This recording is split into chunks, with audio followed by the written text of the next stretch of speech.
Curly Proverbs, and you are in the building with myself and Woman in the Jungle. Hey. Now, I have to say, this is a blogger. I truly enjoy reading her blog. She is so real, so honest, witty, and feisty. And whether it's following her on Twitter or following her blog, love the content. And furthermore, she has got an event that she's organising, which is really, I feel, taking the UK natural scene to another level. So it's honestly such a pleasure to have you here with us. Oh, thank you for having me. So I'm going to start, as always, with the this or that segment, just to kind of get people to get to know you a little bit better. So, store-bought or DIY products? Store-bought. Okay. Co-wash or shampoo? Shampoo. Early bird or night owl? Night owl. Okay. Opposite of me, I'm sorry. Protective style or wash and go? Wash and go. Threading or plucking? Or waxing?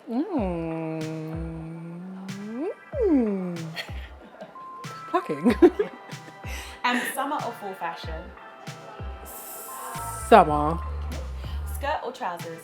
Trousers. Flats or heels? Flats. Woman after my own heart. Let's just keep it real. We don't want to be having no onions. Nope. Right, so I'm just going to go to viewers' questions. Thank you guys for leaving your posts below their previous video. I'm going to be expecting some more, hopefully, if you guys can leave some more questions below for the next vlogger as well. So, Hear Me Out wanted to know, why did you go natural? What made you want to go natural? It was actually because of a bad relaxer I had, and I actually started to research healthy relaxed hair, and I just found this whole world of women going natural, and I thought, I'm gonna give that a try. Yeah. Literally, I decided on that day that I was gonna big chop, and I did. With no So kind of. literally in a day, you were like, yeah, I like this, I'm gonna do it. Literally, it was. I discovered a world of naturals, and I was like, yeah, I'm gonna cut my hair. And I literally cut my hair, came downstairs, and my mum was like, big ups to you. So, what's going on here? blindsided. They were like, what's happening? Wow. Are you okay? So when you say you had a bad relaxer experience, like. I used to kind of stretch my relaxers, so I would probably relax twice a year, and I would wear my hair in weaves, so I didn't have to actually straighten my own hair. I used to go to the same hairdresser, and it was the same woman who used to relax my hair, and this one day she had a lot of clients, so she had one of her assistants relax my hair, and I hadn't relaxed my hair for about, I think at that point it was probably about 9 or 10 months, so you can imagine the amount of regrowth that I had. And normally my hairdresser would look at the cards, she can see when I've last been in, so she kind of like can gauge how much regrowth I've got, so she knows where to put the relaxer up to and that type of thing. And this assistant didn't do that. He just assumed that, you know, black people, they're coming every, I would say 8 weeks or 6 weeks to get their relaxers whenever they do. And he literally relaxed probably about ½ an inch of my hair. So my roots were relaxed, the middle was natural, and the ends were relaxed. And when he washed my hair out, my original stylist was like, what have you done to this?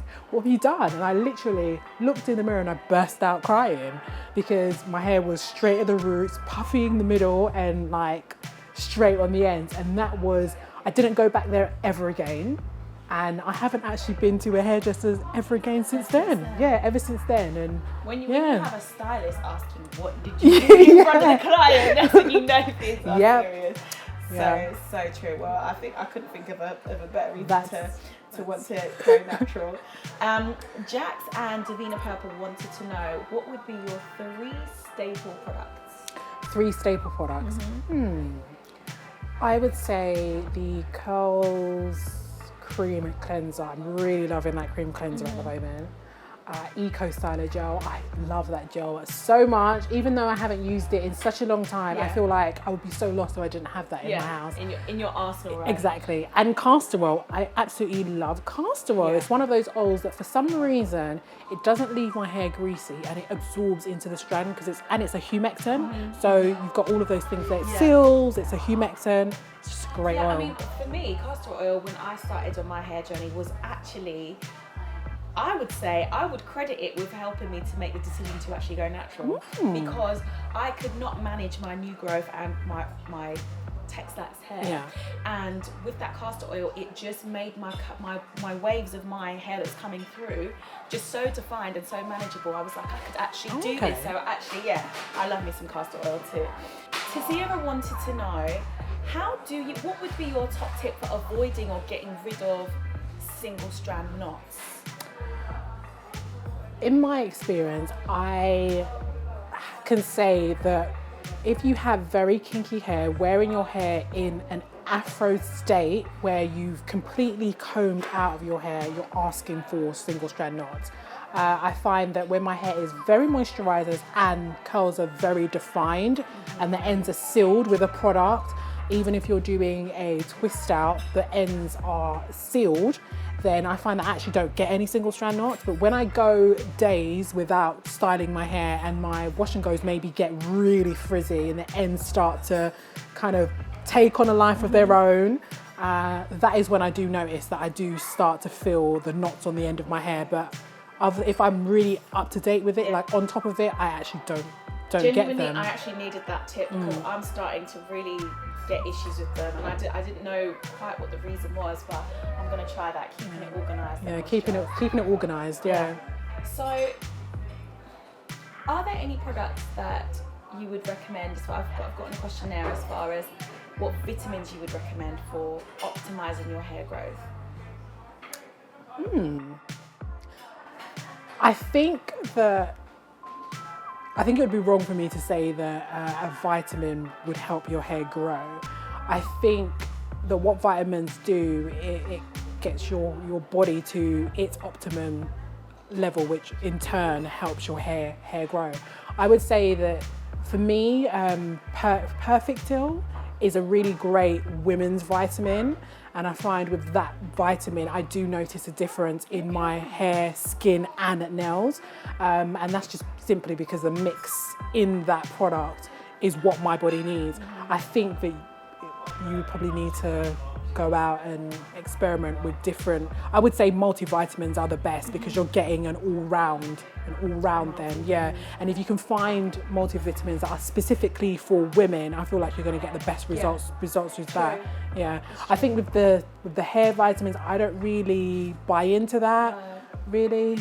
I feel as though if you eat right, supplement with vitamins accordingly, I feel like you will kind of see results in those areas if your hair is not already grown at its optimum. Yeah, that's true actually, because it could already be. It could already be at its optimum, yeah. Okay.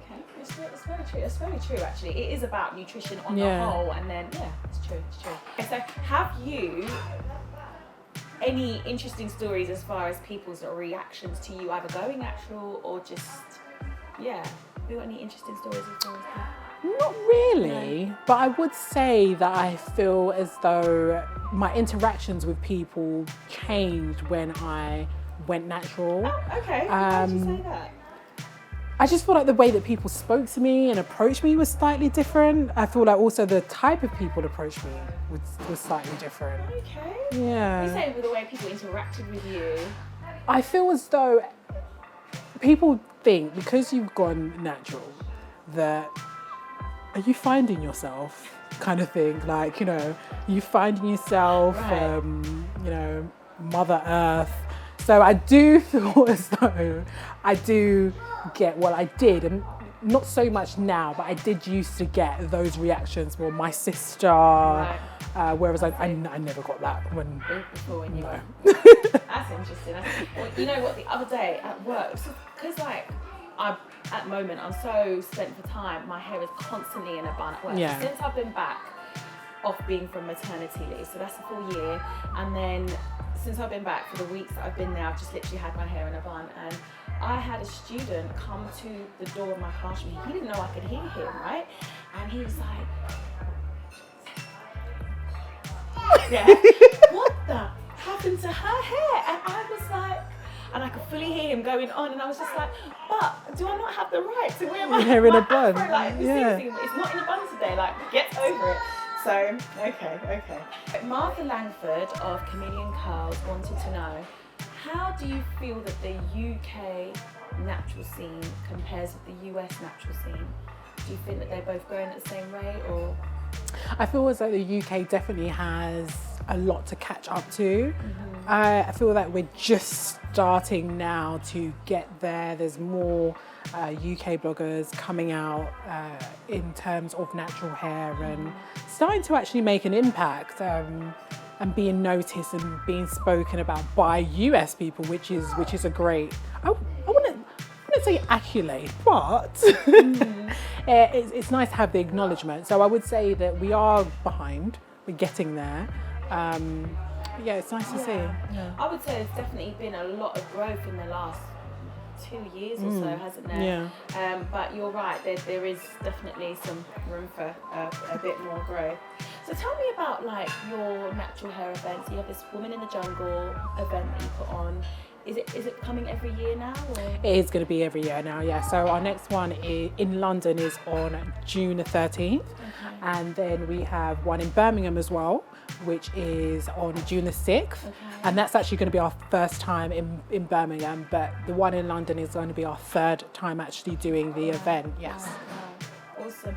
So have you got any interesting testimonials of people coming to that show from far away or people being positively impacted by it? Yeah, I mean, with our London event, the first one that we had a few ladies that actually flew in from the States, which was really amazing. Wow. Yeah.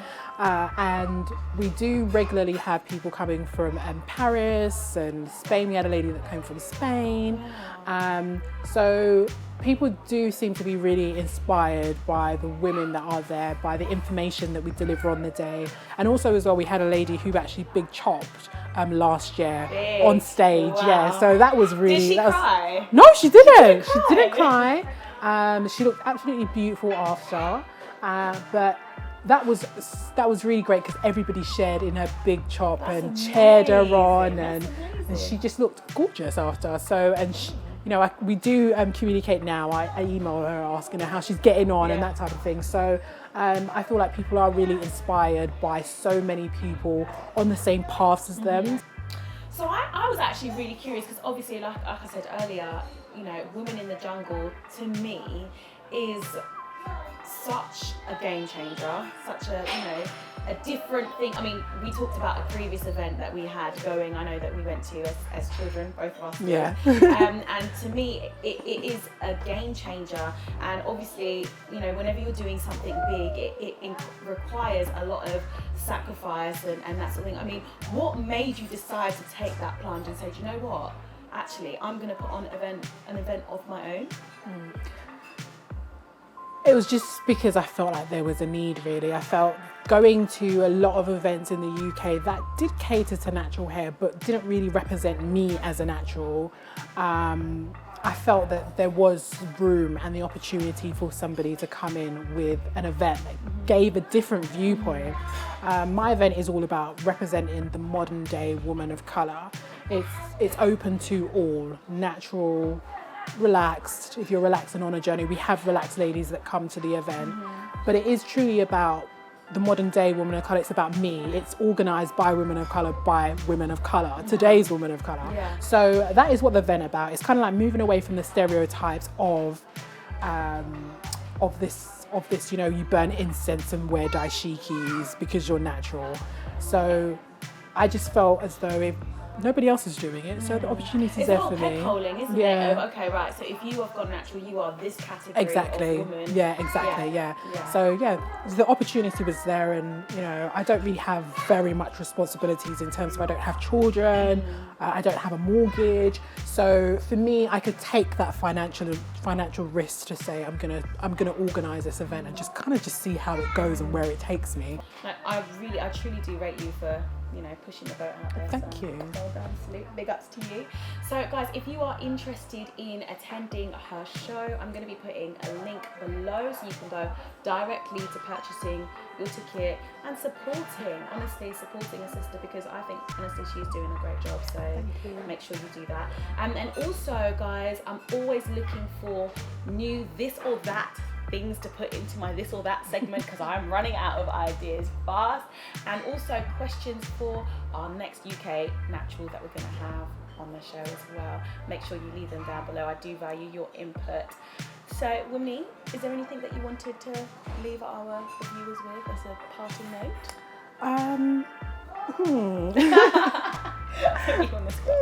Yeah, it's just a little bit. I'm wearing a t-shirt today that says "Fearfully and Wonderfully Made." And although not necessarily everybody's religious, I feel like that is really a statement that is true and that you should really live by. Don't be influenced by outsiders in terms of your image. Embrace who you are as a person and just do you how you are. Embrace yourself, love yourself. Yeah. Love it. I mean, perfect. I couldn't have said it better myself. Wumni, Woman of the Jungle. Be sure to check her out. I'm going to put her channel link below. Thank you so much. Thank you. That was an awesome interview. Thank you. See you later, guys. Bye. Bye.